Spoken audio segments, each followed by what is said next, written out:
You are listening to the Starter Girlz podcast with Jennifer Loading. Whether you are starting a project, starting a business, starting a brand, or starting a movement, we are here to talk about it. And I am going to open up with our Starter Girlz mantra today. Today is a great day to be brave. You might as well start now. You have the power to change your circumstances any day you decide. Let today be that day. Rise up, be amazing, be you, do you. All right, guys, we got something awesome happening on this episode. I am welcoming Aline Oliveria to the show as a visiting co-host. She is also the behind the scenes, helps with the Starter Girlz podcast. So welcome to the show, Aline.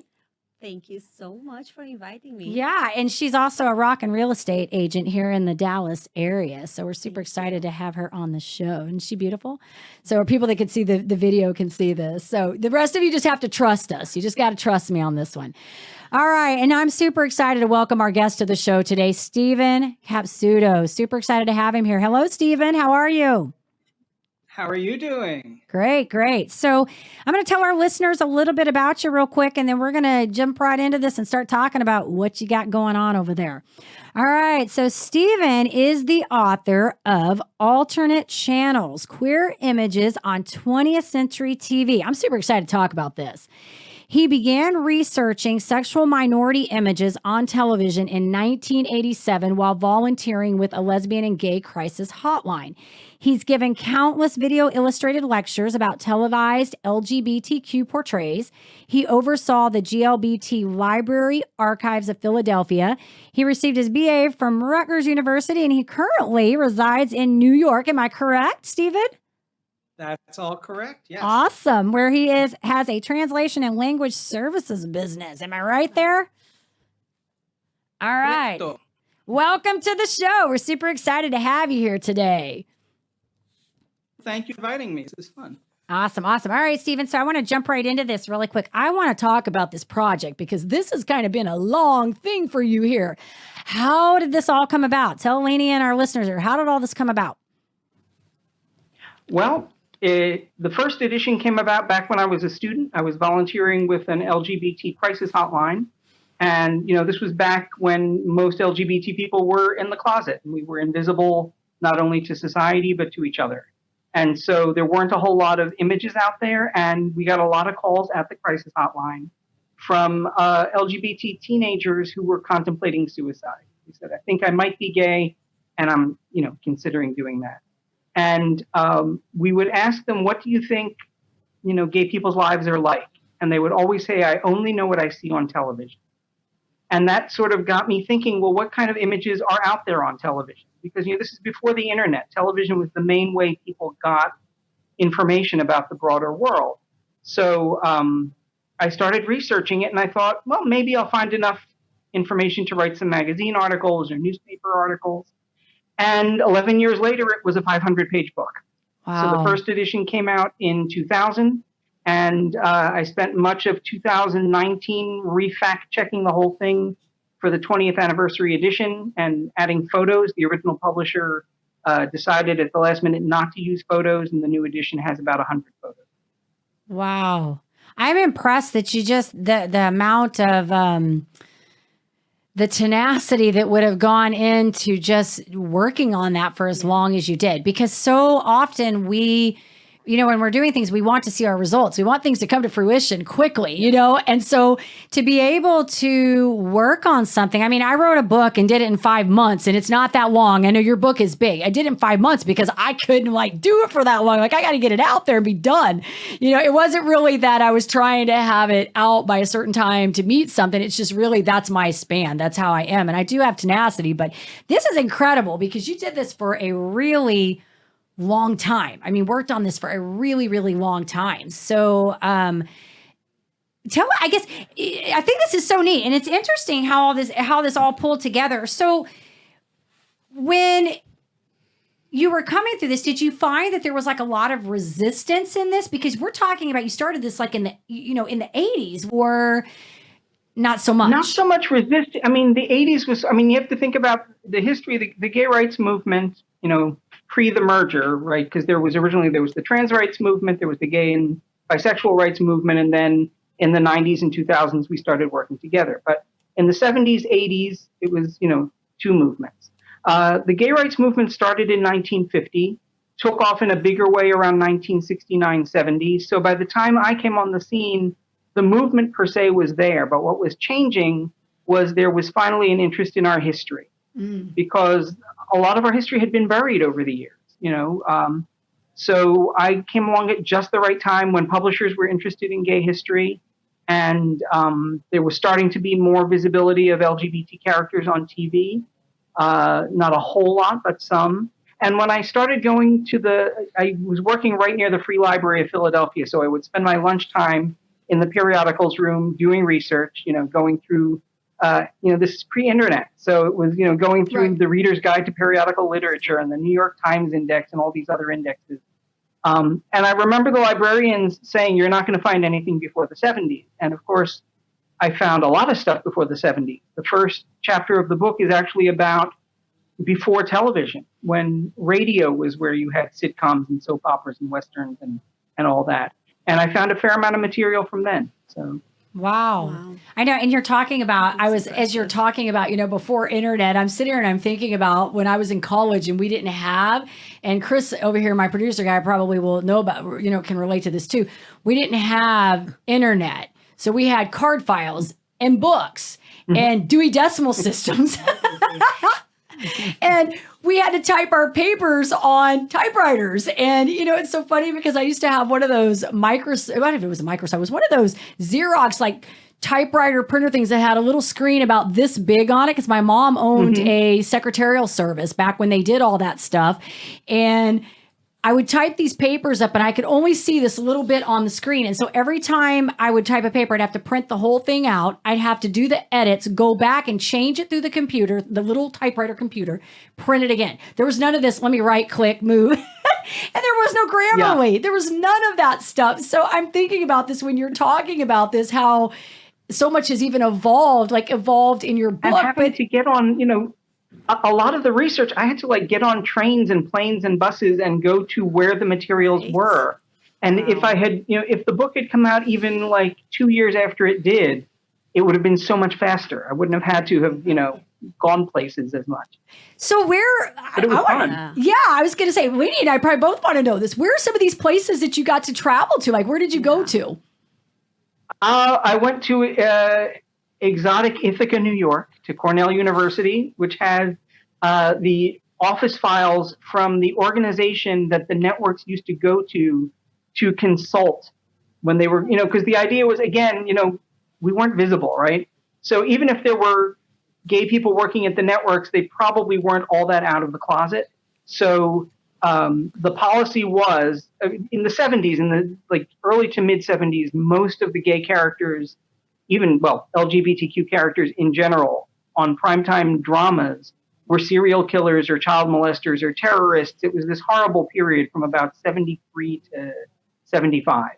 And so the gay rights groups pushed back and the networks agreed that, okay, we will use consultants. Just as if we're doing a film about astronauts, we'll run the script past astronauts to say, would an astronaut do this, right? So they said, we will find homosexuals and we will show them our script, and they will, tell us that, you can't have another whole gang of killer lesbians. That's been done. You need to do something else, right? So that main organization's papers are at Cornell. I wound up spending a lot of time in New York City. I was living in Philly at the time, going through archives in New York. It was very time consuming, and I had 3 VCRs recording different channels at the same time for about a decade. I love this. Though I want to say the industriousness of this, if that's even a word. I love that. Yeah, I mean that, and I can see how all this evolved. And what would you say? I don't know. I'm just thinking about this. What would you say you learned from going through this process, doing all of this? Stubbornness pays off, I guess. Mostly I work as a translator, and I think if I hadn't done this book first, I don't think I would have had the drive to do some of the book translations I've done more recently. And the learning process on this was interesting because for the original edition was published by Ballantine, which is part of Random House. So all I had to do was write the book and send it to them. And they did, the editing, the typesetting, and choosing the cover and all this.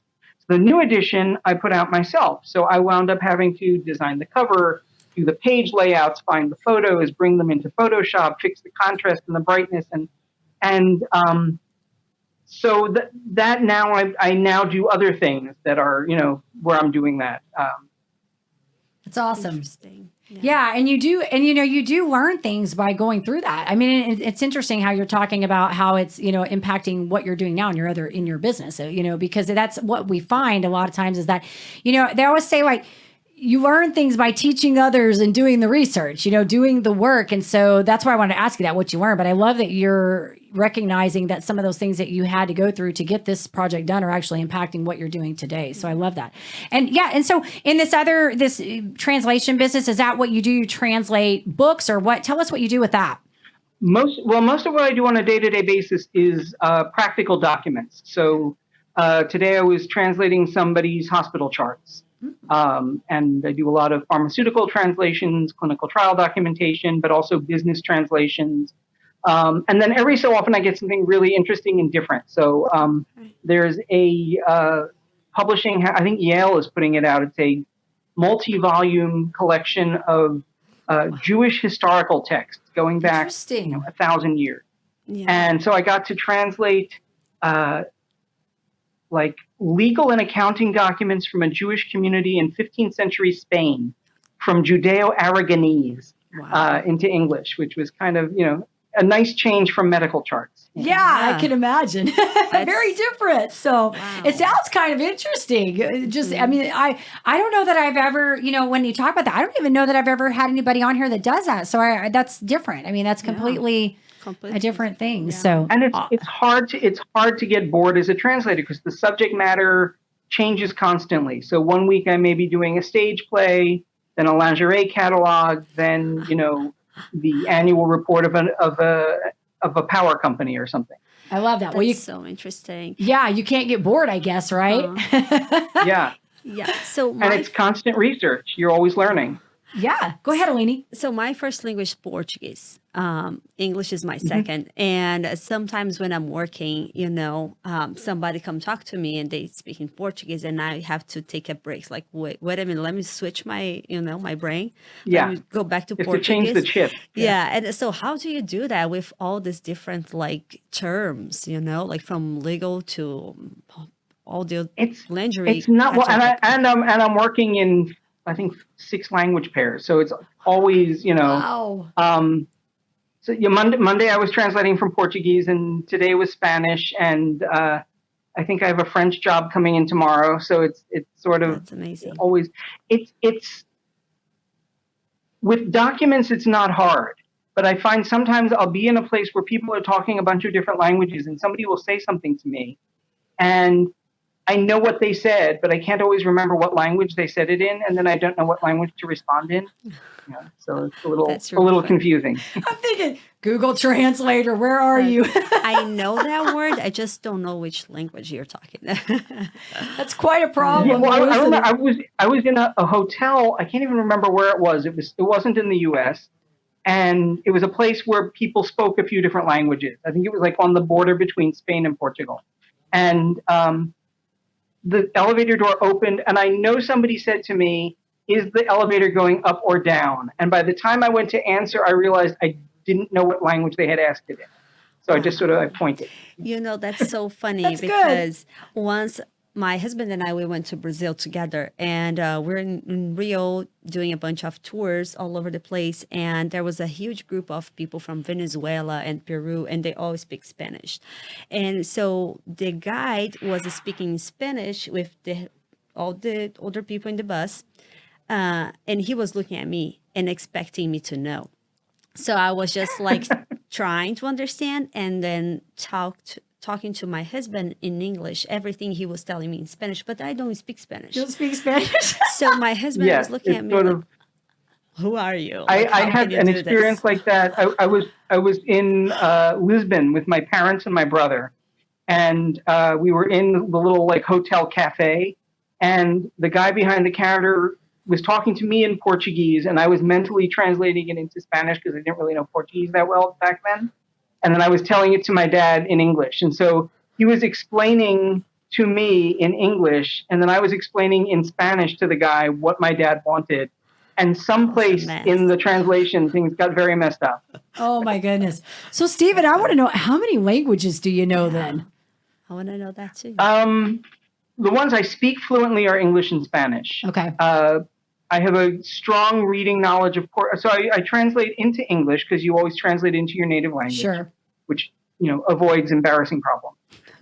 And I work that. from Spanish, French, Catalan, Portuguese, Ladino, Galician, and I'm trying to learn Yiddish, but I'm not quite there yet. Wow, I'm so impressed. We had a guy on here one day that was on another show. He could speak, I think it was like speak and understand like 6. Yeah, Chris is pointing back there, 6 languages.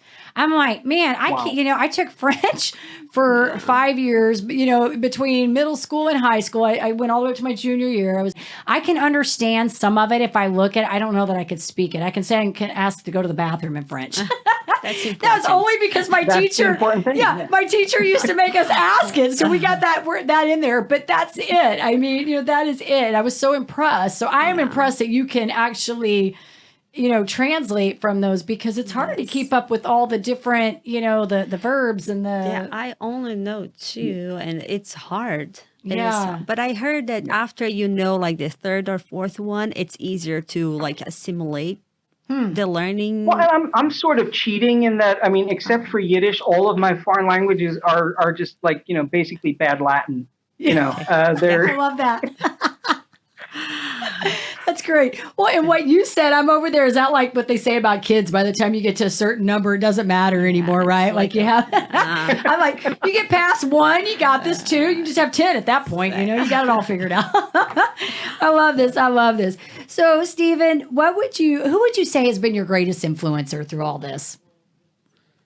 Well, in terms of writing the book, my main influence was a fellow named Vito Russo. Okay.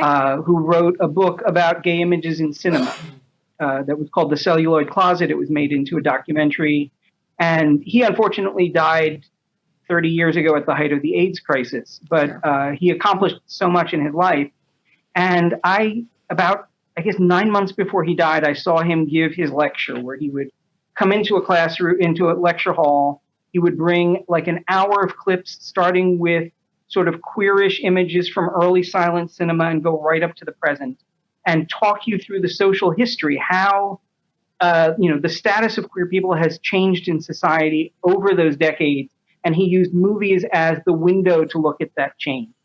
And I thought, well, I can do that with television. I was already writing the book, and I thought, I'm just going to lift his entire lecture format and come in with a bunch of clips of TV shows. And that's what I do. I go into, libraries and film festivals and colleges. And the lecture is called Alternate Channels, because that way I can plug the book. It's the same as the title of the book. That's awesome. Interesting. And it's great fun. I especially love doing it in foreign countries where they don't quite know all the American shows, because it sort of becomes like a window into American culture.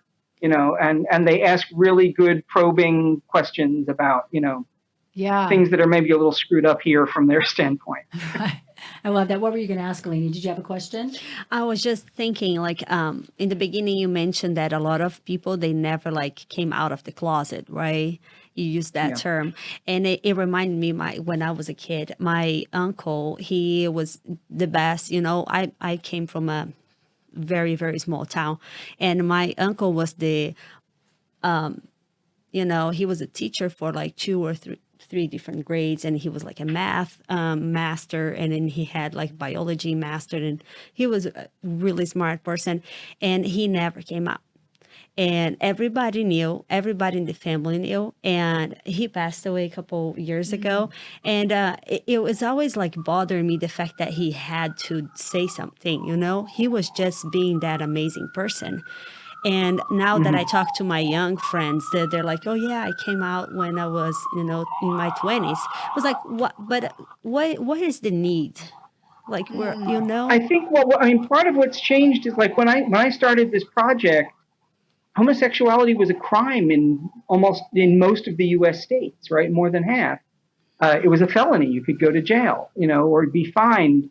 And even when it wasn't enforced directly, the courts used the existence of those laws to justify job discrimination or taking away people's children because, if you're an unrepentant criminal, then you're a bad parent and they can take your kids away, that sort of thing. So there were reasons why people, there were whole professions you really couldn't be in.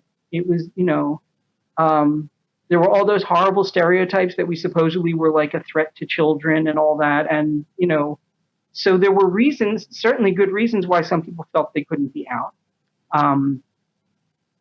So I'm just glad that things have changed. There's still a long way to go. There's still, so much violence, especially against trans women. And so there's that prejudice is still there, and prejudice often takes the form of violence or discrimination.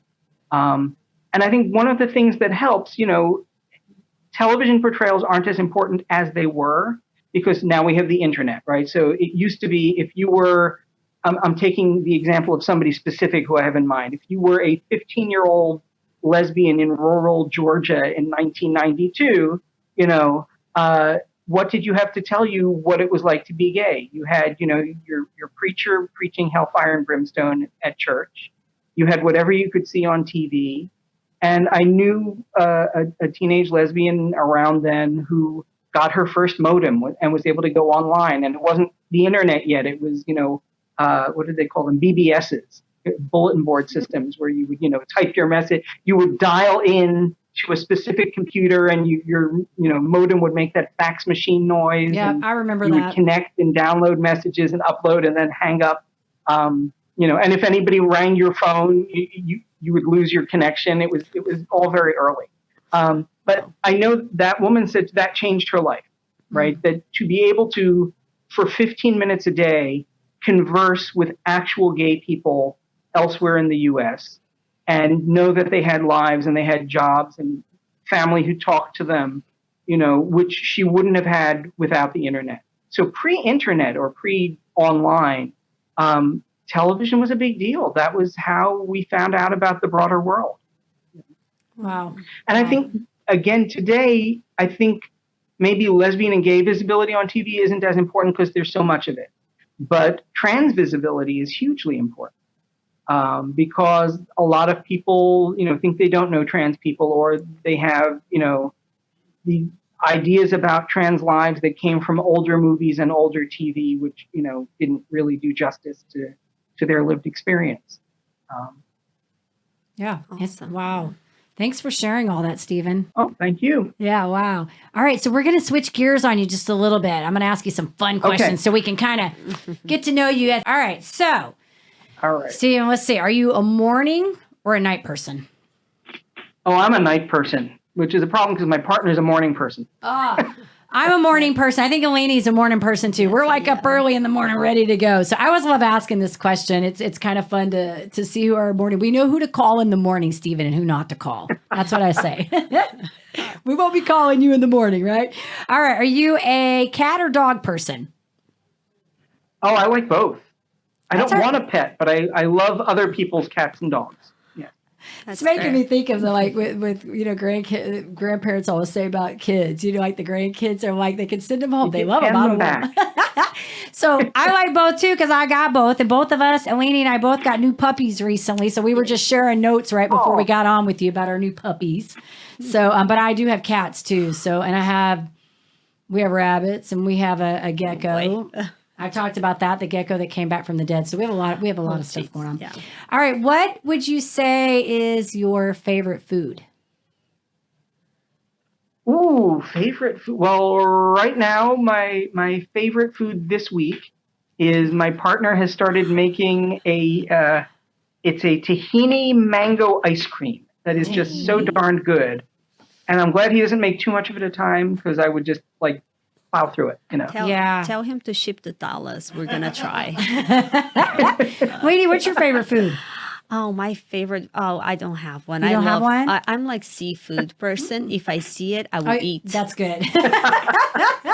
I was like, she's really gonna start talking about some fish over here. She's like, no, I see it, I eat it. Yeah. So this is always a fun one too, to find out what people like, what kind of food they like. But I'm with you on the ice cream. I think the last show that I put out on Tuesday, I took a snippet of a snippet of the piece, and it's on ice cream. We're talking about custard on there. And I'm like, I have to, this is so funny. I'm like, I have to decide between food and ice cream because I love ice cream so much. It's not really even food. It's something. It's just something else. It's a separate thing. Yeah. Exactly. It's not even food. Yeah. So I had to make a joke about this on the show. How I'm over there, like I have to decide: do I want food or do I want ice cream today? So you can have both. Exactly. All right, Steven, summer or winter person? Oh wow. Spring, really, but summer. Given the choice, remember he's in New York. He's doing the mix between the two. Yeah, I'm with you on that one too. Although if I have to pick between those two, I'd say summer. What about you? Summer. Yeah, because winter it can get very, very cold here. He's in New York. Yeah, we're not, Steven. We're not coming to New York in winter. Not going there. And I heard that summer is really miserable there as well. Is it? We get. I grew up about 100 miles south of here. I grew up in the Philadelphia area, and the joke used to be that the Philadelphia area truly experiences all four seasons, sometimes in the same day. We just get these extremes of weather. Well, it gets hot, it gets cold. Yeah, they kind of said that about Texas sometimes too, don't they? Because we could be like in shorts in the daytime, and then by the end of the night, we got our boots and coats on. I mean, it's like kind of weird here. Wow. I don't know that we get all four seasons, but we get like extreme ends. Yeah, It might be like 80 degrees, and by the end of the day, we're like, what happened? Where's my blanket? Yeah, exactly. So, all right. So if you could be any character or superhuman, I said superhuman, superhero human. Like superhuman. Like, where'd that come from? Apparently, okay, so Steven, just so you know, I had ice cream today. This is what it does to me. If you could be any character or superhero, what would you pick? Oh, gosh. I have no idea. You can create one if you want. Yeah. We'll let you. Yeah. I mean, historical figures, I always thought Benjamin Franklin seemed incredibly interesting. So maybe I get to be Ben Franklin for a while. I think that's good. And you know what? That kind of does fit. I'm like, I have not had anybody say Benjamin Franklin. I think that's good. I think that's awesome. Aline, what would you pick? My favorite one, and I would be that guy. It's Iron Man. Iron Man. I am Iron Man. I love smart people. I love people with resource that just help other people. I will be him. That's awesome. And I'll be Captain Marvel. Okay, that will fly around together. This is great. I love it. All right, Steven. Before we wrap up here, any just nuggets of wisdom you want to share with our listeners, or anything you want to tell us that just kind of is profound?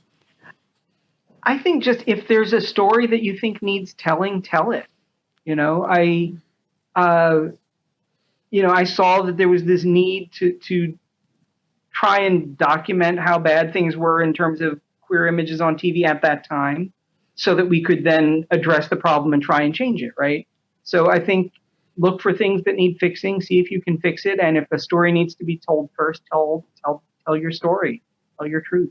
I love that. Wow. I love that. And I think too, with that, I'm getting, just the idea of a couple of things that I will say about this, just, yes, tell the story. If you have something that you feel you need to share, whatever your voice is, get it out there, but also have that tenacity and grit to follow through, and pursue that, because there, we didn't even get into all this, but there are things that come up. I mean, obviously we talked about you having to make these extensive travels and this research, and things weren't readily accessible for you. And so I just think that says a lot about the fact that you have your persistence and tenacity to be able to do that for so long and get that out there. So I'm absolutely impressed with that. So, and in the end of the day, you're sharing somebody else's story. That's beautiful. It's not just what you think and what you have done. It's about so many other people that have been in the same struggle, and then you give the voice to those people. That's amazing. It's awesome. Thank you, Steven. That's so awesome. Thank you. All right. So what I want... alternate channels. I know. I was just going to say, Steven. So, if our listeners want to come check you out, find out what you're doing, find out about your book, how do they find you? So, the easiest place is on Twitter. I'm at Steven Capsuto. That's Steven with a V, Capsuto. And most days I post a Today in Queer TV History feature, often with video clips or with photos. I'm also on Facebook. On Facebook, you search for alternate channels, and I post some of the same material there. Awesome. We'll make sure when we get this out, too, that we'll put your contact information in there so that they can come find you and check all this out. So, all right. So with that, what I want to say to our listeners, of course, if you enjoy our podcast, please be sure you give us a rating both on iTunes and Facebook, because we can't do this without you, and hit the subscribe button on the YouTube channel. I want to thank Steven for being an incredible guest on here, sharing his story, sharing a little bit about his book, what he's doing, all of that great stuff, and having a little bit of fun with us on the podcast. And I want to thank Aline for jumping on here as a special co-host today and talking with us and sharing a little bit with us and chatting with Steven. It was fun today. So with that, I want to leave you guys with a final thought today. You will never be the person you can be if pressure, tension, and discipline are taken out of your life. All right, you guys, take care, be safe, and be kind to one another. We'll see you next time.